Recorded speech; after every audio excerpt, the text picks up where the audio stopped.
محترمہ عالمہ صاحبہ، السلام علیکم ورحمۃ اللہ وبرکاتہ۔ میں آپ سے اس موقع پر کچھ سوالات کرنا چاہتی ہوں۔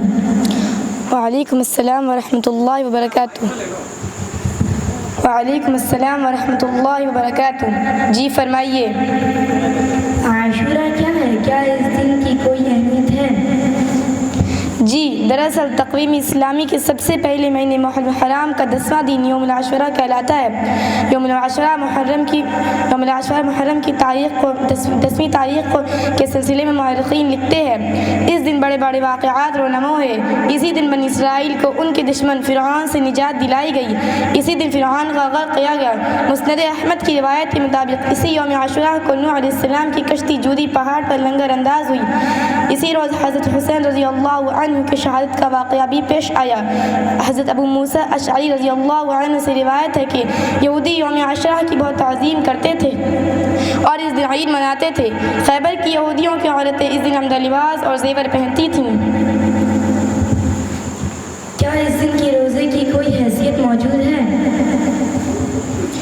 جی ہاں، حضرت ہریرہ رضی اللہ عنہ سے مروی ہے کہ رمضان المبارک کے بعد سب سے افضل روزہ محرم کا روزہ ہے۔ حضرت ابو ہریرہ رضی اللہ عنہ سے ایک روایت یہ بھی ہے کہ یوم عاشورہ کا روزہ رکھا کرو کیونکہ اس دن کا روزہ انبیاء کرام رکھا کرتے تھے۔ اس موقع پر حضرت صلی اللہ علیہ وسلم نے علی رضی اللہ عنہ سے فرمایا، اگر ماہ رمضان کے علاوہ روزہ رکھنا چاہو تو یوم عاشورہ کا روزہ رکھا کرو، کیونکہ یہ اللہ کا مہینہ ہے۔ اس مہینے میں ایک دن ایسا ہے جس میں اللہ تعالیٰ نے پچھلے لوگوں کی توبہ قبول فرمائی، اسی طرح آئندہ لوگوں کی توبہ بھی قبول فرمائیں گے۔ یوم عاشورہ کے موقع پر لوگوں کو سچی توبہ کی تجدید پر آبارہ کرو اور توبہ کی قبولیت کی امید دلاؤ، کیونکہ اس دن اللہ تعالیٰ پچھلے لوگوں کی توبہ قبول کر چکے ہیں، اسی طرح آنے والے لوگوں کی توبہ بھی قبول فرمائیں گے۔ حضرت ابن عباس رضی اللہ عنہ سے روایت ہے کہ میں نے نہیں دیکھا آپ کسی فضیلت والے دن روزے کا بہت زیادہ اہتمام فرماتے ہو اور بہت زیادہ فکر کرتے ہو سوائے اس دن یوم عاشورہ کی، سوائے اس ماہ مبارک رمضان کی۔ بعض حدیث میں ہے کہ آپ صلی اللہ علیہ وسلم نے یوم عاشورہ کے روزے کا ایسا تاکید حکم فرمایا جیسا حکم فرائض اور واجبات کے لیے دیے جاتے ہیں۔ چنانچہ ایک مرتبہ یوم عاشورہ کے موقع پر آپ صلی اللہ علیہ وسلم نے انصار مدینہ کے بستیوں میں اعلان کرا دیا کہ لوگوں میں سے جس نے روزہ رکھا ہے اسے پورا کرے اور جس نے نہیں رکھا ہے وہ اسی حال میں رہے، کچھ نہ کھائے پیے بلکہ روزے داروں کی طرح رہے۔ اس کے بعد انصار مدینہ کا یہ معمول تھا کہ وہ یوم عاشورہ کا روزہ رکھتے تھے، ان کے بچے بھی روزہ رکھتے تھے، لیکن جب بچوں کو مسجد میں لے جا کر کھلونے دیتے، لیکن جب کوئی بچہ بھوک سے روتا تو انہیں کھانا بھی کھلا دیا جاتا تھا۔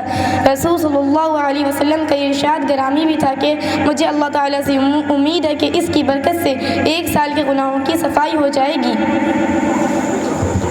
اچھا، ایک بات اور، کیا اس دن اپنے بال بچوں پر خرچ کرنے میں وسعت کرنی چاہیے؟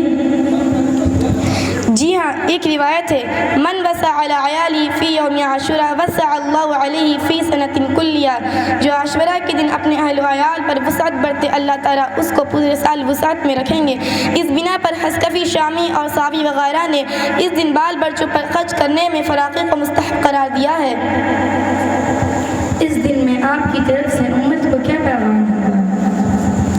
عاشورہ کی اہمیت و فضیلت اس بات کا متقاضی ہے کہ اس دن روزہ رکھا جائے، پورے دن کو ذکر خداوندی و الہی میں گزارا جائے۔ روزہ رکھنے سے فائدہ ملے گا کہ اس دن زیادہ نیکی اور ثواب کمانے کا موقع ہوگا اور ساتھ ہی اس اہم دن کو سنجیدگی کے ساتھ گزارنے کا موقع ہوگا۔ یوم عاشورہ کی متبرک موقع پر یہ کسی طرح مناسب نہیں کہ اس عظیم دن کو لاپرواہی میں گزار دیا جائے یا اس دن غیر مناسب کام کیا جائے۔